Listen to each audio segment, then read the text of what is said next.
విజయవాడలోని రాష్ట్ర ఎన్నికల కమిషన్ కార్యాలయం ఎదుట గిరిజన సంఘాలు ఆందోళనకు దిగాయి. గిరిజనుల పట్ల రాష్ట్ర ప్రభుత్వ వివక్ష చూపిస్తోందని గిరిజన సంఘాల నేతలు మండిపడ్డారు. విశాఖపట్నం మేయర్ ఎన్నికకు 10 రోజుల్లో నోటిఫికేషన్ ఇచ్చిన ఎన్నికల కమిషన్ అదే పరిస్థితి నెల్లూరులో ఎందుకు కొనసాగించలేదని గిరిజన సంఘాల నాయకులు ప్రశ్నించారు. నెల్లూరు మేయర్ ఎన్నికపై తక్షణమే స్పందించాలని, లేని పక్షంలో ఆందోళన ఉధృతం చేస్తామని వారు హెచ్చరించారు.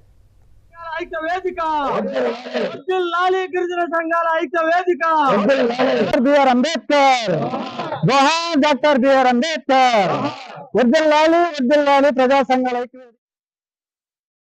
నెల్లూరులో ఒక గిరిజన ముద్దుబిడ్డ మేయర్ అయితే ఆ ముద్దుబిడ్డ మేయర్ అయిన విషయాన్ని తట్టుకోలేక ఈ కూటమి ప్రభుత్వం ఏదైతే ఉందో ఈ కూటమి ప్రభుత్వం అన్యాయం చేసి అవిశ్వాస తీర్మానం పెట్టి అవిశ్వాస తీర్మానం ద్వారా ఆ యొక్క గిరిజన ముద్దు బిడ్డని పదవి నుంచి తొలగించడం జరిగింది. ఇది చట్టరీత్యా నేరం.